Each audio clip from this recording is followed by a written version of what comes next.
Good evening all of you and welcome to daily test paper NDA 77 discussion. आज हमने conduct किया था daily test paper NDA का 77 number, और इस वीडियो में हम लोग इसी के क्वेश्चंस के सॉल्यूशंस को डिस्कस करने जा रहे हैं।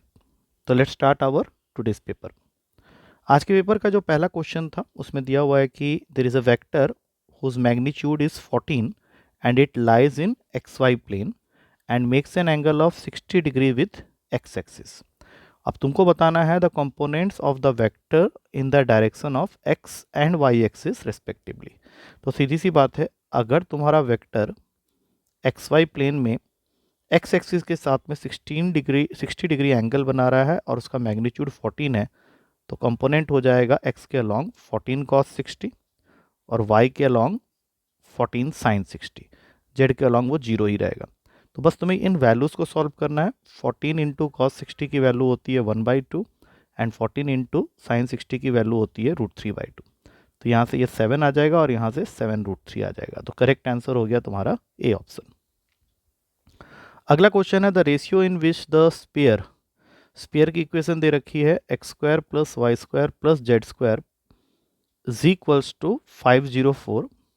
मतलब ये एक ऐसा स्पेयर है जिसका सेंटर ओरिजिन में है और रेडियस तुम्हारा r² मतलब √504 है।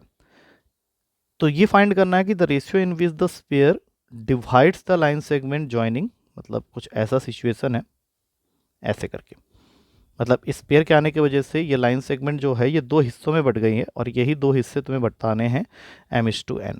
इसका पहला एंड पॉइंट है a, that is having coordinates 12 - 4 8, और दूसरा कोऑर्डिनेट है 27 - 9 एंड 18। तो हमें क्या करना है, सेक्शन फॉर्मूला लगा के इस पॉइंट का x y z coordinate find out करना है जो कि इस पेयर की इक्वेशन को सेटिस्फाई करेगा। और इसके लिए जो हम फॉर्मूला यूज़ करेंगे that is x is equals to mx2 + nx1 upon m + n। y की वैल्यू हो गई my2 + ny1 upon m + n, और फिर z की वैल्यू हो जाएगी mz2 + nz1 upon m + n। तो रेस्पेक्टिवली एक्स वाई जेड की जो वैल्यूज़ होगी उसको हमें एक्स वाई जेड की जगह में रखना है। तो पहला हो गया 27m + 12n अपॉन में m + n पूरे का होल स्क्वायर। अगला हो जाएगा 9m + 4n, मैंने माइनस का साइन कॉमन ले लिया है, अपॉन में m + n पूरे का होल स्क्वायर। और उसका अगला हो जाएगा 18m + 8n अपॉन में m + n पूरे का होल स्क्वायर। और ये पूरा सम 504 के इक्वल है। अब अगर तुम इसको सॉल्व करते हो तो तुम्हारा m/n जो है वो माइनस के साथ में 2:3 लेके आएगा। दैट मीन्स आंसर होगा 2:3 externally. That is available in A option. अगला क्वेश्चन लिमिट का है जिसमें दिया हुआ है limit x tends to infinity x² + 1 whole upon में x + 1 minus alpha x minus beta. ये क्वेश्चन में इक्वल्स टू 0 दिया हुआ था, मैंने करेक्शन क्लास में बता दिया था, अभी बता दे रहा हूँ। तो इसको जब तुम स्टार्ट करोगे तो लाइक टर्म्स के कोफिशिएंट्स को इक्वेट करो, क्योंकि इसका एलसीएम लेते ही तुम्हारा x² का जो कोफिशिएंट है वो हो गया 1 minus alpha, minus x common लेने के बाद माइनस एक्स के कोफिशिएंट हो जाएंगे अल्फ़ा प्लस बीटा, और जो कांस्टेंट रह गए वो होंगे 1 minus beta. x + 1 is equals to 0 limit x tends to infinity. अब क्रॉस मल्टीप्लाई करने पे ये बन जाएगा x² 1 minus alpha minus x into alpha plus beta plus 1 minus beta is equals to 0।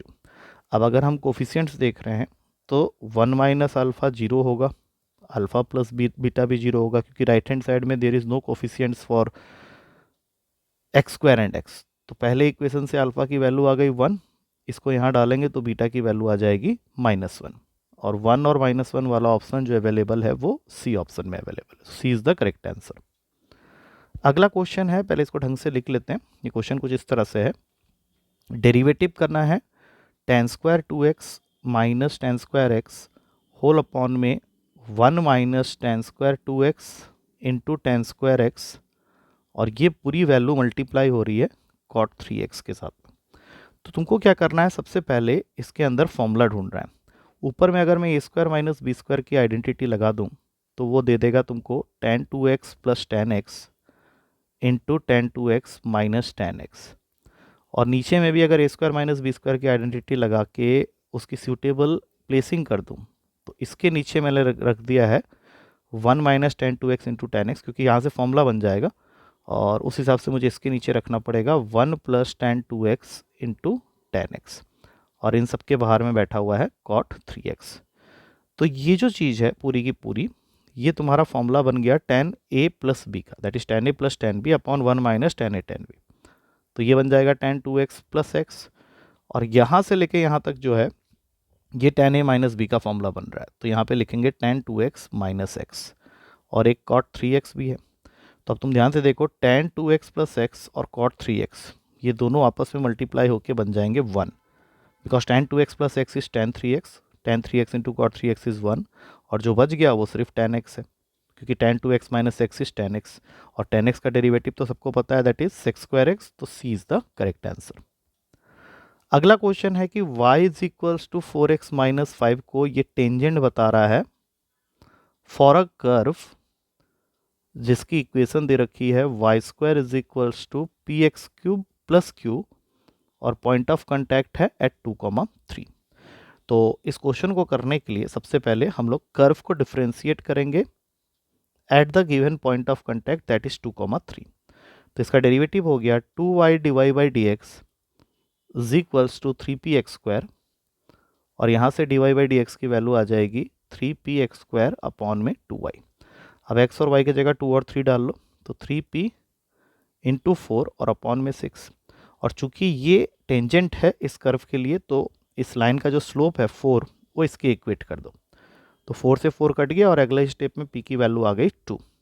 अब p2 कहाँ कहाँ पे है देख लो, a और d में है, तो b और c तुम्हारे वैसे ही कैंसिल हो गए। अब p2 x और y की वैल्यू 2, 3 इस कर्व की इक्वेशन को जरूर सेटिस्फाई करेगी, तो इन तीनों को यहाँ पुट करते हैं। तो ये हो गया 9 = 8 into 2 + q, that means 9 = 16 + q, और q की वैल्यू आ जाएगी -7। तो अब तुम देख सकते हो तुम्हारा करेक्ट आंसर हो गया a 2, -7। अगला क्वेश्चन कॉम्प्लेक्स नंबर का है, 1 - आयोटा होल अपॉन में 1 + iota whole raise to the power of 100 equated to a + iota b। इसको अंदर ही अंदर रैशनलाइज कर लो। तो इसको रैशनलाइज करने के लिए you have to multiply the conjugate of the denominator in both numerator and denominator. तो इससे नीचे वाला पार्ट तो 1 हो गया, ऊपर आ गया 1 - आयोटा पूरे का whole square whole raise to the power of 100। अब इसको खोल लो, 1 + आयोटा² - 2 आयोटा होल अपॉन में 2 पूरे के पावर में 100 is equals to a + iota b। अब 1 और आयोटा² -1 होता है, कैंसिल हो जाएगा, 2 से 2 गया, माइनस आयोटा के पावर में 100 is equals to a + iota b। अब माइनस के पावर में अगर 100 लिखा है, इवन वैल्यू है, तो वो पॉजिटिव हो जाएगा, और आयोटा के पावर में 100 मतलब 4 का कोई भी मल्टीपल उसको 1 बना देगा। अब अगर मैं लाइक टर्म्स की बात करूं, तो मैं इसको 1 + 0 आयोटा लिख सकता हूं। तो a 1 के इक्वल हुआ और b 0 के इक्वल हुआ, और हमें क्वेश्चन यही पूछ रहा है कि what is a and b, तो b is the correct answer. अगला क्वेश्चन है, इसका मैंने शॉर्टकट दिया था कि किसी भी AP का pth टर्म अगर 1/q है और qth टर्म अगर 1/p है, तो इसके लिए दो बातें हमेशा सही होती है कि इसके a और d दोनों की वैल्यू 1/pq के इक्वल होगी। तुम चाहो तो इसको प्रूव भी कर सकते हो, यहीं पे कर लेते हैं। AP का pth टर्म मतलब a + p - 1 into d 1/q के बराबर है, और qth term a + q - 1 whole multiplied by d 1/p के बराबर है। अब दोनों को सब्ट्रैक्ट कर दो, d कॉमन लिया तो p - 1 - q + 1 is equals to 1/q - 1/p। -1 + 1 cancel हो गया, यहाँ बचा d multiplied with p - q, यहाँ पे p - q अपॉन में pq, तो d की वैल्यू देख ही सकते हो 1/pq आ रहा है। अब इसको उठा के या तो इस इक्वेशन में डालो या फिर इस इक्वेशन में, a 1/pq ही आएगा। लेकिन अभी क्वेश्चन तुमसे कुछ और भी मांग रहा है, he is asking you to find the sum of its pqth term, जिसका फॉर्मूला होता है n/2 की जगह pq/2 इंटू 2a। अब ये तो हम लोग निकाल चुके हैं, चलो नेक्स्ट स्टेप में डाल देंगे, प्लस n - 1 इंटू t। तो भी जो भी तुमने a की वैल्यू निकाली थी वो 1/pq थी, तो 2 से मल्टीप्लाई होकर ये 2/pq हो गया, n - 1 और d के जगह में 1/pq। तो pq/2 अपनी जगह रहा, ये बन जाएगा 2/pq प्लस n के जगह तो हम लोग को यहाँ pq लिखने की जरूरत है, तो ये आ जाएगा 1 - 1/pq। तो टोटल वैल्यू हो गई pq/2 1/pq + 1। अब अगर हम लोग ब्रैकेट खोल देते हैं तो हमारा आंसर हो जाएगा P Q plus 1 whole upon में 2, जो कि सी ऑप्शन में अवेलेबल है। नेक्स्ट क्वेश्चन में तुम्हें सीधा कह रहा है कि दो रूट्स हैं किसी क्वाड्रेटिक इक्वेशन के एल एंड 2l। तो इसको तुम सीधा ऐसे कह लो कि one root is twice of other, मतलब अल्फा रेशियो बीटा अगर m/n होता है तो हमने ये रिलेशन पढ़ा था mn/b² is equals to m+n का whole square into AC for any quadratic equation which is in the form of ax² plus bx plus c equals to 0।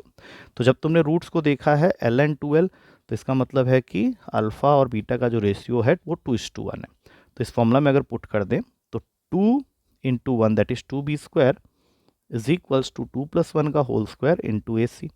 तो आंसर सीधा आ जाता है 2b² is equals to 9AC, जो कि B option में available है।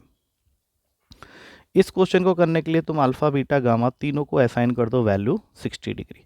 तो इससे क्या होगा, ये सारे वैल्यूज आपस में कैंसिल आउट हो जाएंगे, बिकॉज 60 - 60 60 - 60 60 - 60 साइन जीरो बना देगा और ये पूरी वैल्यू को ये जीरो कर देगा। नेक्स्ट क्वेश्चन है तुम्हारा, ये थोड़ा सा यहाँ पे हैंग हो रहा है,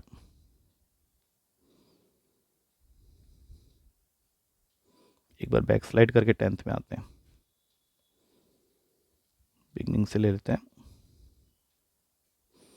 तो हमने 9 तक डिस्कस किया। 10th क्वेश्चन है तुम्हारा, इस circle passing through the points, सबसे पहला पॉइंट जिससे तुम्हारा सर्कल पास कर रहा है वो 0 0 है। तो इस हिसाब से तुम्हारा इक्वेशन अभी हो गया x² + y² + 2gx + 2fy = 0। इस केस में c 0 हो जाएगा।